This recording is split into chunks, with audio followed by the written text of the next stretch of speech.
What's up guys, Kevin here, and if you're watching this video, then your job might have been impacted by the job cuts that were done by the Department of Government Efficiency.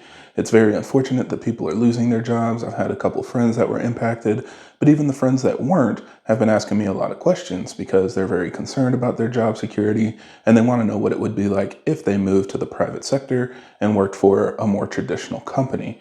So I wanted to make this video to try to answer some of the questions I've received, like what's the hiring process like? What are the day-to-day responsibilities? And just overall what you can expect and just kind of the pros and cons of what it would be like if you were to shift to this side of things. So let's go ahead and talk about it. First thing I want to talk about is the hiring process, which unfortunately nowadays is very extended. It's much longer than it used to be. I got my current job back in 2017, and it still took me about 2.5 to 3 months between the day that I applied and the day that I actually started.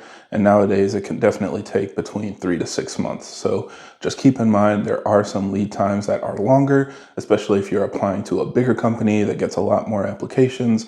It takes them a while to sort through them and get through all the interviews and things like that. Also, a lot of times you don't actually get rejections until the roles are filled. So sometimes people like to apply to jobs and wait to hear back.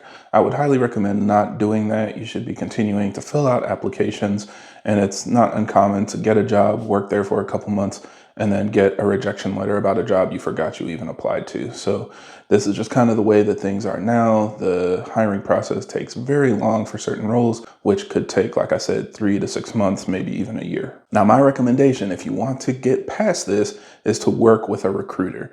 There are a lot of companies that are hiring for contract and full-time jobs using headhunters that are basically going out on LinkedIn and different job posting sites to identify ideal candidates. And if you work with these people, you can get past a lot of the red tape that comes with just turning your application in on a website and waiting to hear back.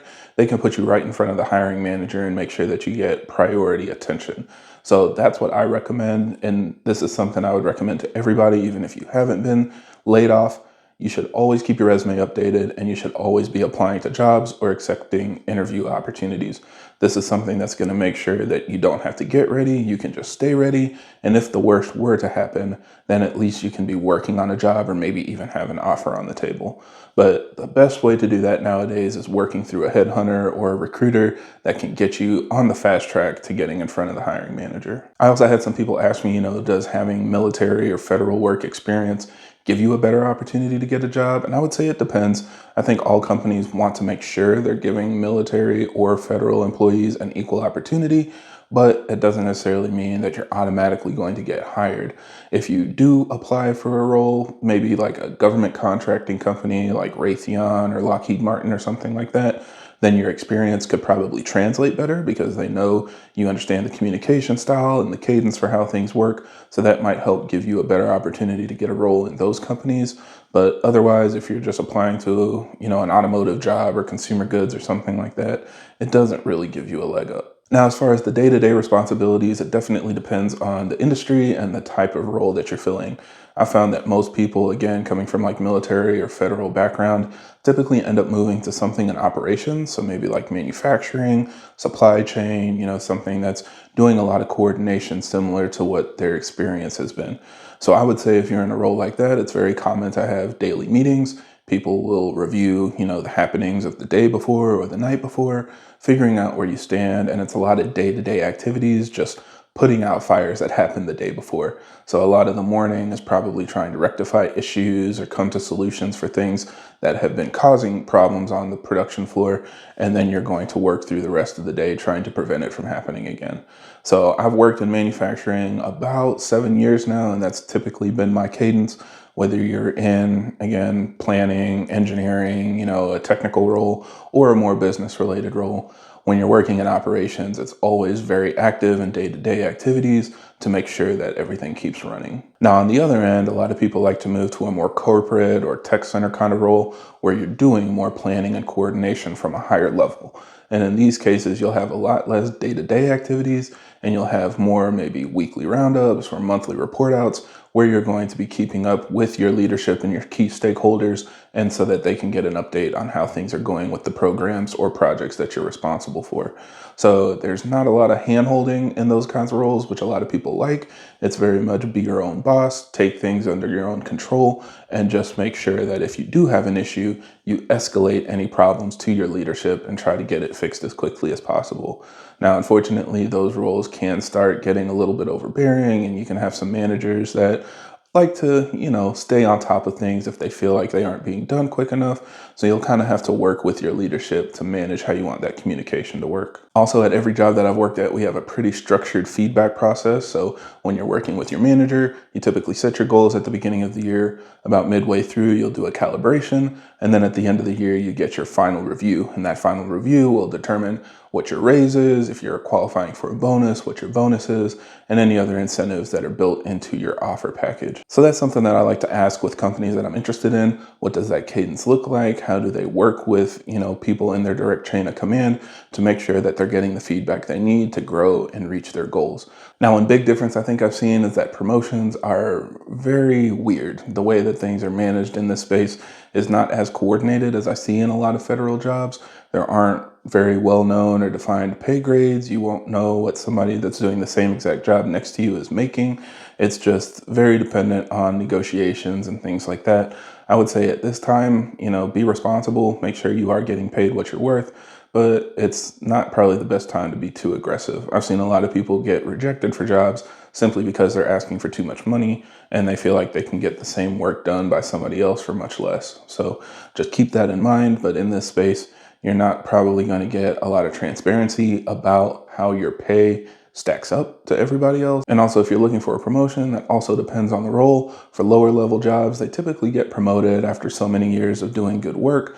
But as you get higher and higher, you either need to apply for the roles or be selected for the roles, which kind of comes depending on how you rank up with everybody else. But also there's a lot of knowing the right people, getting in front of people, making sure that they know what you're interested in. So when those discussions come up and a role opens up, they can pick you out of the pack immediately. Again, nowadays, the hiring process is just very different from what it used to be. And so it's very common to just see announcements that somebody got promoted or put in a new role without it being properly posted and giving a bunch of interviews and things like that, simply because it's a streamlined way to just make sure the right person is getting in the job.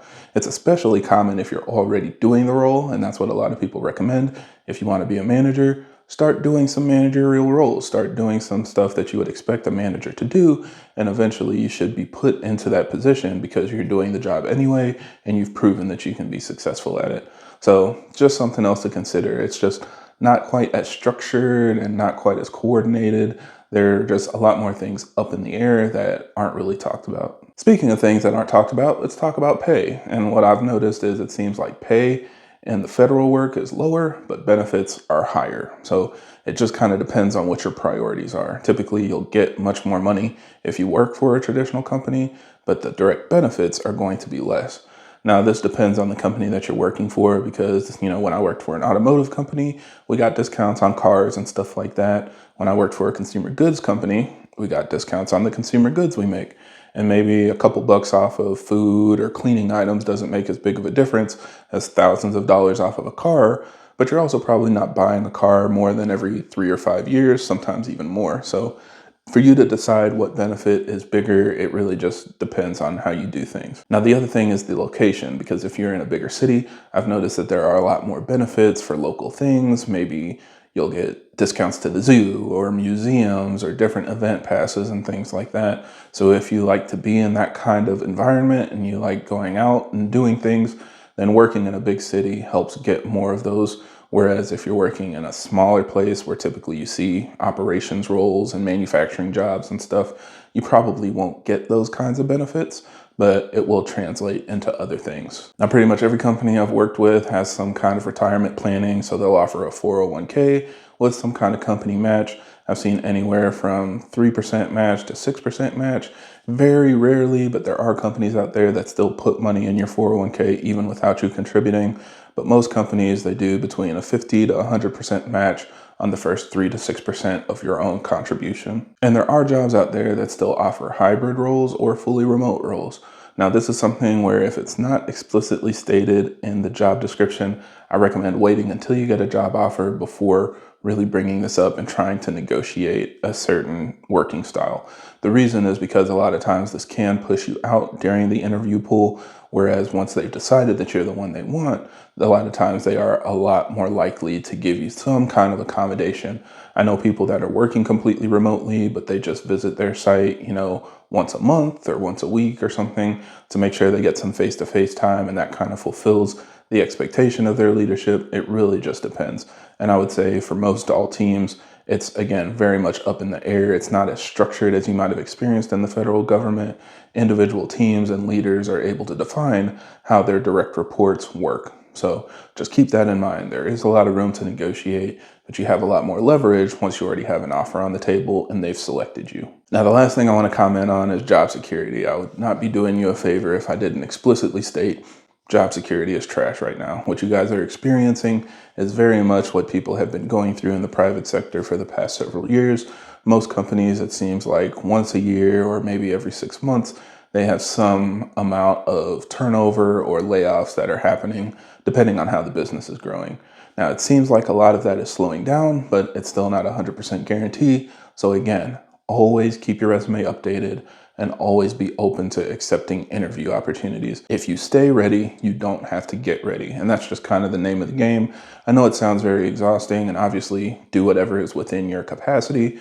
But if you want to have the best opportunity to protect yourself and avoid this from having as big of an impact on you in the future, if it were to happen again, do what you need to do. Keep your LinkedIn updated, answer all of those DMs from random people you don't know to make sure that you're getting your face in front of people that can potentially protect you in the future. So that's just kind of how things go. That's what I recommend to everybody. That's what my HR partners tell me even.